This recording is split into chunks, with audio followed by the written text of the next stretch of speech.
Hi, this is Dion, Hi. and there's Rob, and I am reading to you No Water, No Moon by Bhagwan Sri Ranish, otherwise known as Osho. Right. And I'm on page 135. This is the Zen story of Gutieis Finger. I'm going to reread the story and go into some of the details of the explanation, and then start a new story. Okay? Sounds good.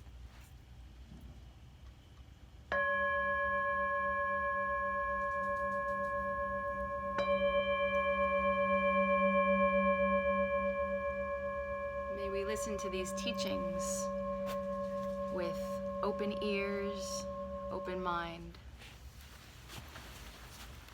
because maybe it'll teach us something. All right. Oh, that was the dead man's answer. This is Gutieis Finger. This is live? Nope, this is not live. Oh, good. No pressure. Right. The Zen master Gutiei made a practice of raising his finger whenever he explained a question about Zen. A very young disciple began to imitate him, and whenever anyone asked the disciple what his master had been preaching about, the boy would raise his finger. Gutiei got to hear about this, and when he came upon the boy, as he was doing it one day, he seized the boy, whipped out a knife, cut off his finger, and threw it away. As the boy ran off howling, Gutiei shouted, "Stop!" The boy stopped, turned round, and looked at his master through his tears. Gutiei was holding up his own finger. The boy went to hold up his finger, and when he realized it wasn't there, he bowed. In that instant, he became enlightened. So as the boy ran off howling, Gutiei shouted, "Stop! This is what I have been telling to you. But first, you must be in a deep suffering and howling. Only then the stop can be meaningful." The boy ran, howling and suffering and pain, and Gutiei shouted, "Stop." If in the right moment the stop is shouted, it works deeply. Suddenly he stopped. What happened in this stopping? There was no more pain.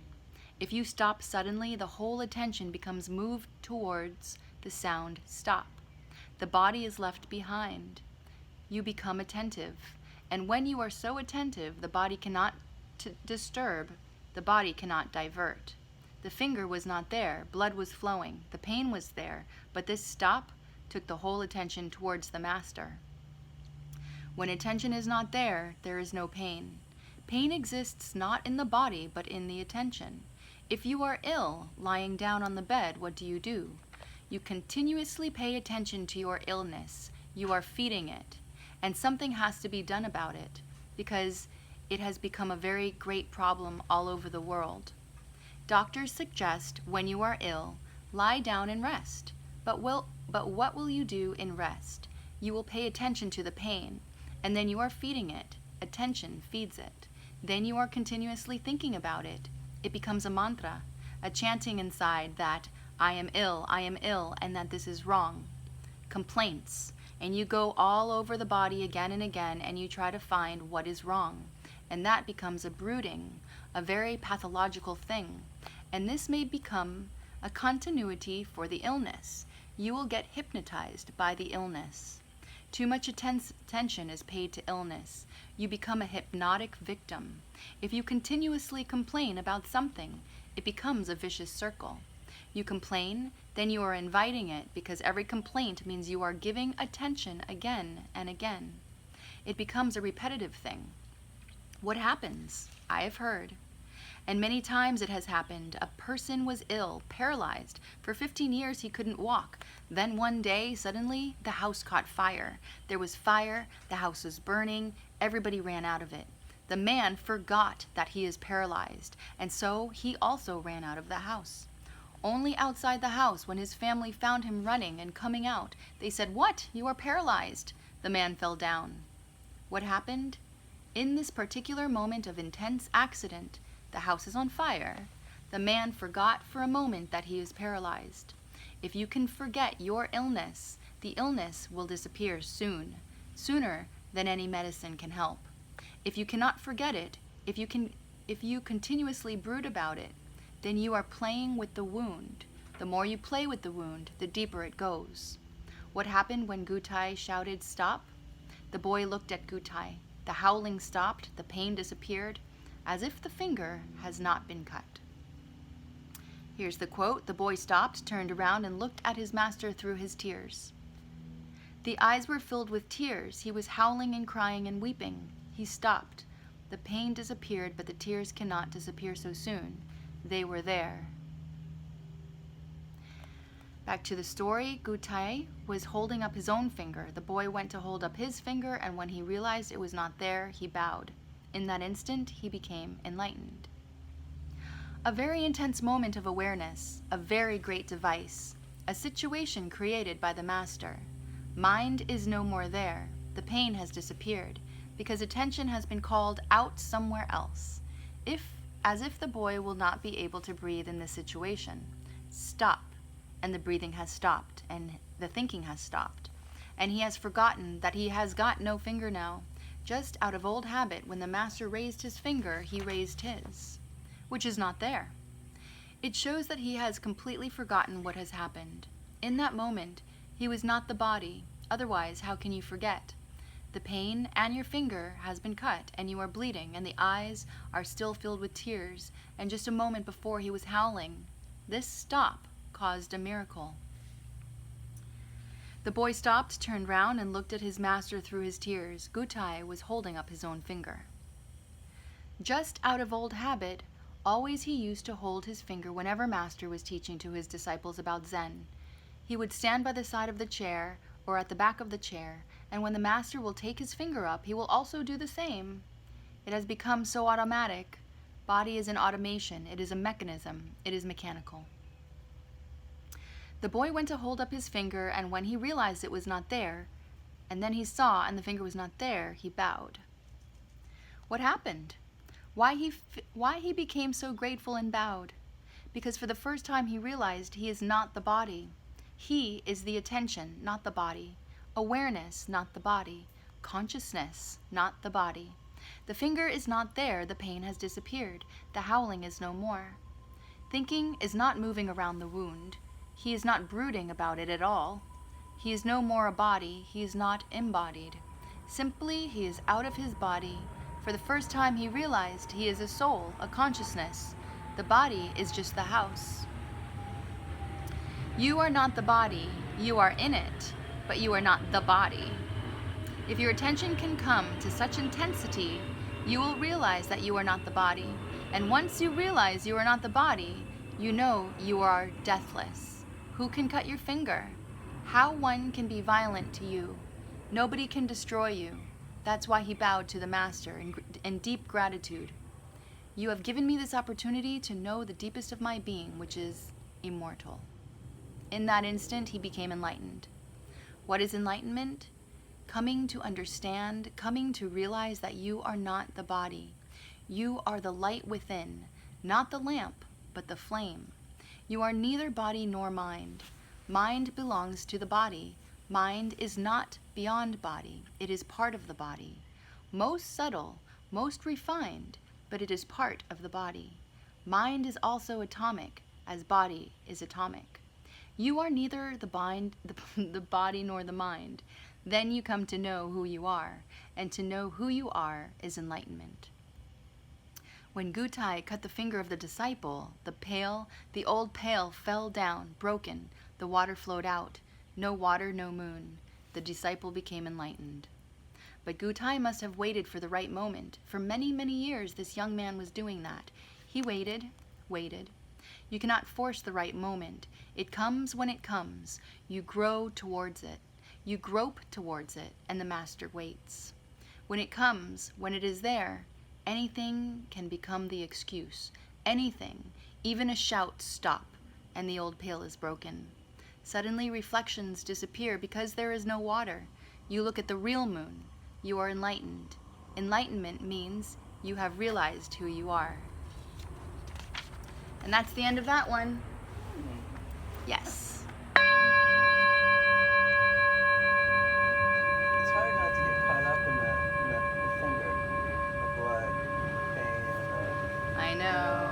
But Wow. it's all the same story. It was a tough lesson for that kid, but he was full of gratitude for it. Look at that plane. It's crazy, isn't it? Yeah. So why don't you retire is our next story. You ready? Yeah. Tukasan was studying Zen under Ryutan. One night, Tukasan came to Ryutan and asked many questions. The teacher said, "The night is getting old. Why don't you retire?" So Tukasan bowed, and as he opened the screen to go out, he observed, "It is very dark outside." Ryutan offered Tukasan a lighted candle to find his way, but just as Tukasan received it, Ryutan blew it out. At that moment, the mind of Tukasan was open.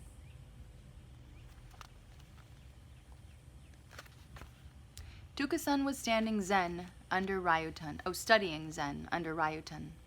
One night, Tukasan came to Ryutan and asked many questions. The first thing to understand, you cannot study Zen. It is impossible. You can be in it, but you cannot study it, because Zen or Dayan is not an object of study, it is a way of life. It depends how you live. You cannot get it through scriptures. You cannot get it from anybody. Nobody can teach you. It is not to be taught. It is not knowledge which can be transferred from one hand to another. It is a way of life. You can allow yourself to move into it. You can flow into it. You can be vulnerable to it, open to it. And that's what one has to do with a master. You cannot study. You can just allow yourself to be infectious. It is like an infection. If you are vulnerable, you will catch it. Just living with the master is enough. Open, not fighting, just being with the master. There are moments while you are silent, you can learn it. This story says, Tukasan was studying Zen. There, he was wrong. No university can offer you a course in religion. They offer, but whatsoever they teach is not religion at all. It may be a history of religion. It is not religion. It may be philosophies of religion. It is not religion. They may help you to learn Quran, Bible, Gita, but it is not religion. They may talk about Jesus, Buddha, Krishna, and you will learn many things, but you will miss the very base, the very core. So the first thing to be understood is nobody can explain to you what Zen is, what Dayan is. You can learn it, but nobody can teach you. I have been continuously saying that there are disciples and no masters, because a master cannot do anything positively, directly. He cannot give it to you. He cannot teach it to you. What he can do? If he could teach, he could have given it. Then one Buddha would be enough to enlighten the whole world. But many Buddhas have existed and the world remains as it is. Directly, nothing can be done. The thing is so subtle, so delicate, that if you transfer it, in the very transfer it dies. I have heard. One Christian priest was sending a Bible as a present to some friend. He had made a beautiful parcel. He came to the post office, and the clerk at the window asked, "Is there something breakable in it?" The priest laughed and said, "Yes, 10 commandments." Religion is so delicate, so breakable, no parcel can protect it. The moment you transfer it, it is already dead. It lives with an inner life. It lives in a Buddha, in a master.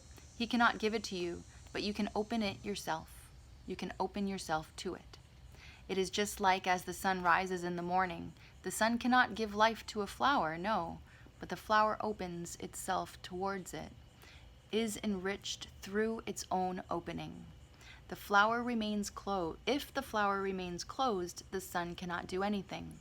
The sun cannot knock at the door, cannot deliver the light, cannot deliver vitality and life. No, the sun will pass unnoticed.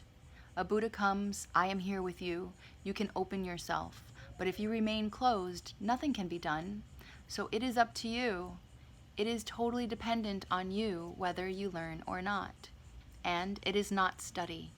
Study is a dead thing, intellectual. Learning is alive. It is not from the head, it is from the heart. You learn from the heart. You study from the head. When you study, you become a great scholar. Go and look at great scholars. All the universities are filled with them, and you will not find people more dead than them. They are almost in their graves. Already they have entered.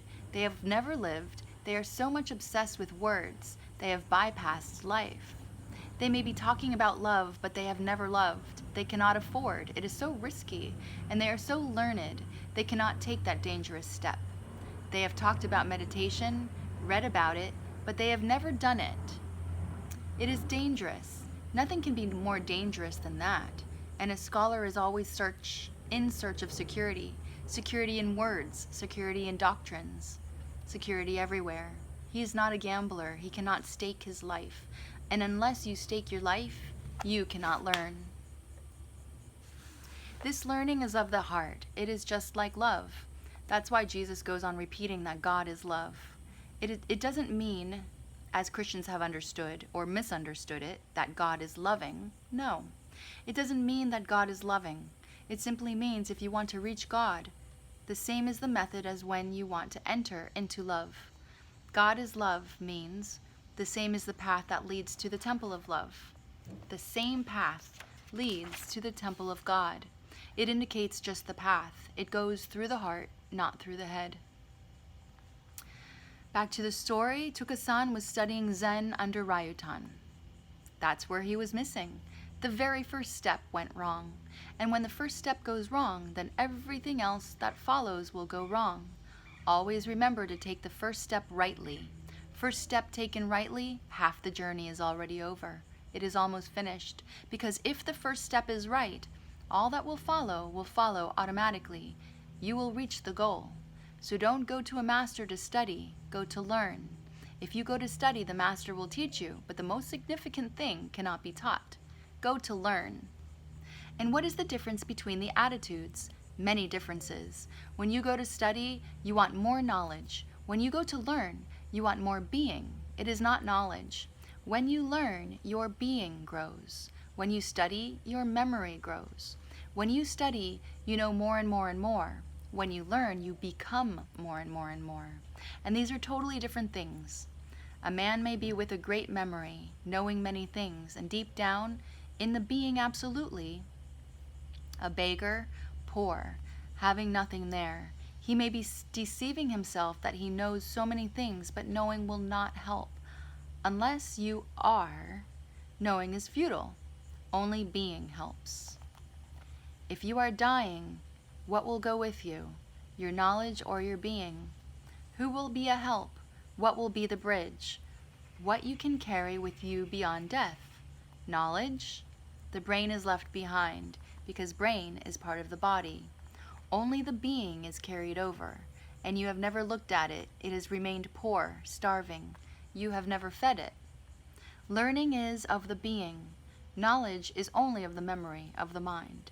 Universities can give you knowledge, teachers can give you knowledge, but only an enlightened man can allow you, can help you, and that help is indirect, to gain more being. That help you can take, but that final thing depends on you. If you go to study, you have missed the first step. And the very first step is very significant because the first eventually becomes the last. The seed is very significant. The seed is the first step, and it will become the tree. It takes many years to flower, but if you have put the wrong seed, then even million lives will not be of any help. Tukasan was from the very beginning wrong, studying. Studying, he was more concerned with scripture, not with the master. Oh, what foolishness! When a master is alive, you are obsessed with the scripture. When the diamonds are all over, you are clinging to red stones, colored stones. When the master is alive, you are concerned with dead words. One night, Tukasan came to Ryutan and asked many questions. A man who is with a master to study is always filled with questions, because this is how one studies. You have to raise questions so you can get answers, and then you can go on collecting the answers and you become more knowledgeable. A man who is not after study but after learning has only one question, not many. And remember, many cannot be answered, only one can be answered. Many cannot be answered because if you are that type of man who asks many questions, any answer that is given to you will only create many more questions, nothing else. Every solution will give you many more problems. You come to me and you ask, who created this world? And I say God. And then you start asking about God. Who is God? And why he created the world? And if I say because of this, then you ask. Every answer will create more and more questions. But if you have only one question, that is very difficult. Only a very wise man asks the only one question. To come to the one question, you have already become mature, because many questions show your curiosity. One question shows that your being has come to a conclusion. Now this is at stake. If this question is solved, everything is solved. It is a question of life and death. To ask one question means you have become one-pointed. To ask one question means now you are a unity already. And when you are a unity, the answer can be given to you. Otherwise, you are not ready. And no master is going to waste his time and energy on you if you are asking many questions. Ask one question. First, find out what is the one question that is significant. Don't move on the periphery. Come to the center. On the periphery, there can be many points to be asked, but at the center, there is only one. And when you move to on the periphery, you go on moving in a circle. One question will lead to another. Another will lead to another, and you go on, and it is ad infinitum. But at the center, there is only one question. And that question can be answered even without answering. If you have come to one question, the master can look at you and the question has been answered. The master can touch you and the question has been answered. Because when you are so one-pointed, you are so intensely alive. Your flame is burning so bright, your mind is so clear, not filled with clouds, only one sun, not millions of clouds. You are so unclouded, everything is keen, clear, aflame. Just a look may do, just a touch may do. But if you are filled with many questions, even if the master goes on hammering answers on you, nothing is going to happen. One night, Tukasan came to Ryutan and asked many questions. These Zen stories are so beautiful. Their every word is meaningful. One night. Not in the morning, but in the dark. In the morning, you come to ask one question. In the night, you come to ask many questions. In the morning, you are clear, fresh, young. In the night, you are old, rotten. In the night means you are in dark, groping. Even if you come to the door, you will not be able to see. Even if the answer is given, you will not be understood, or it will not be understood. Mind is the darkness of the soul. It is the night of the soul. But you believe in this mind so much, and it has not given you anything except promises. It gives you promises. It is wonderful in that. It goes on promising. I have heard. Once Mullah Nasruddin came very, very late in the night to his home. He knocked. The wife asked Nasruddin, "What is the time?" Nasruddin said matter-of-factly, "It is very early, only 11:15. The wife said, "Don't lie to me. I just looked in the alarm clock. It is not 11:15, it is 3:15. The whole night is past." Nasruddin said, "1 minute, you believe in a 20-rupee rotten alarm clock rather than believing in your beloved husband? What type of marriage is this? And what type of woman are you? You always believe in 20 rupees rotten mind that you have purchased from an old used mine shop. It is not yours also. It is not yours also. It has been in many hands thousands of times. What is new in your mind? Everything is old, used. What is fresh in your mind? What is original in it? Everything is borrowed. And when a man purchases an old, used car, he thinks millions of times whether to purchase it or not. You never think about the mind that it has been used by many. Your every thought is borrowed, old rubbish. Many have thrown it. But you go on believing in it, because this mind has learned a trick, and that trick is how to promise. It goes on promising. I will give you everything. You need God? I will give you. Just wait. Do this and that. Make efforts and hope and pray, and you will get it. It always postpones. It says, tomorrow will happen. And tomorrow never comes. Tomorrow cannot come. All that comes is always today. And all that mind does is to transfer everything for tomorrow. It promises you in the future. Whether it is heaven, whether it is God, or moksha, nirvana, it always promises you in the future. Meditation, Zen, never promises you anything. It simply gives you here and now. Mind is a postponement. It says it will happen now. It says it will happen. It will happen gradually. Go by and by. Don't be in a hurry. Nothing can be done right now. Mind says time is needed. Long is the path. Much has to be done, and unless you do it, how can you reach? Mind always divides ends and means. In reality, there is no division. Every step is the goal, and every moment is nirvana. The present is all that exists. Future is the most illusory thing. It is a creation of the mind. But you believe in the mind, and it is really wonderful. You even don't get discouraged. I have heard about. One man purchased a used old car. Then after 2 weeks, he came back to the same shop and asked the salesman, "Are you the same guy who sold me this car?" The man said yes, a little afraid and apprehensive because he knew what type of car he had sold. This man said, "Then tell me again the same things you told me before you sold me the car. I get so discouraged. Give me a little courage, and I will be coming on and off, just to get encouraged." You don't even get discouraged about the mind. You go on listening to it, and mind is dark, the dark part of your being where no light enters. It is the night. So it is right. One night, Tukasan came to Rayatan and asked many questions. The teacher said, ... He didn't answer. He didn't answer a single question. He simply listened to the questions, and the teacher said, "The night is getting old. Why don't you retire?" Look, so many questions were asked, and the teacher simply said, "The night is getting old. The darkness is increasing. You are moving into a darker and darker part of the mind. The night is getting old. Why don't you retire?"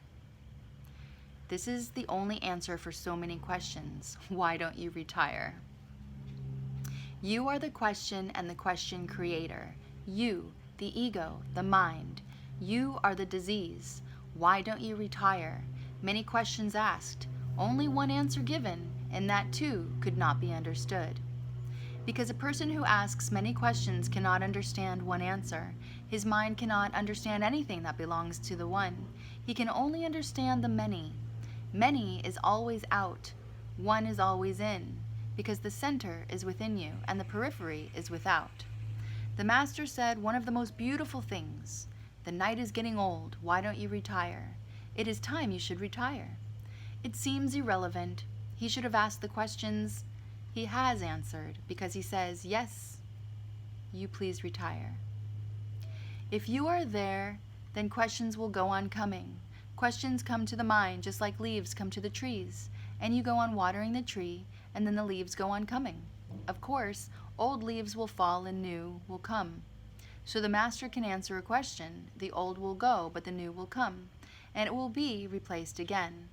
And a new question is worse because an old question, you are already fed up with it. You may throw it. You have lived enough with it.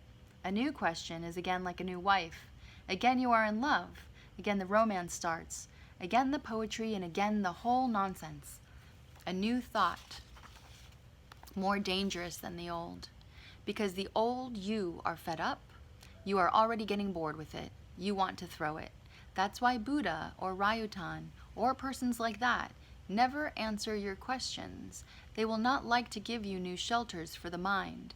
They will not like to give you new substitutes for the old. Buddha used to say, "Don't ask if you want to be answered. When you don't ask, I will answer. If you ask, the door is closed." Buddha used to insist for newcomers that, "For 1 year you remain with me without asking anything. If you ask, you cannot be allowed to live with me. You move. 1 year, you simply be silent." And it is not a question of asking visibly. Buddha knows. If you go on asking within, he knows. One day it happened. Mahakasyap was sitting. He has not asked anything. A great disciple of Buddha, but just for a few months before he had come, and Buddha told him to remain silent for 1 year, not asking anything. Few other disciples were sitting there. Suddenly, Buddha asked, "Mahakasyap, you asked?" So Mahakasyap said, "I have not spoken at all." And others also said that he has not spoken at all. Buddha said, "Look within. You have asked. You have broken the promise." And Mahakasyap looked and he bowed down and he said, sorry, he had asked. He has not asked so that you could hear, but deep inside the question has been there. Even if you don't ask, the mind is asking. You have asked, because thought is a subtle action. It will become visible sooner or later.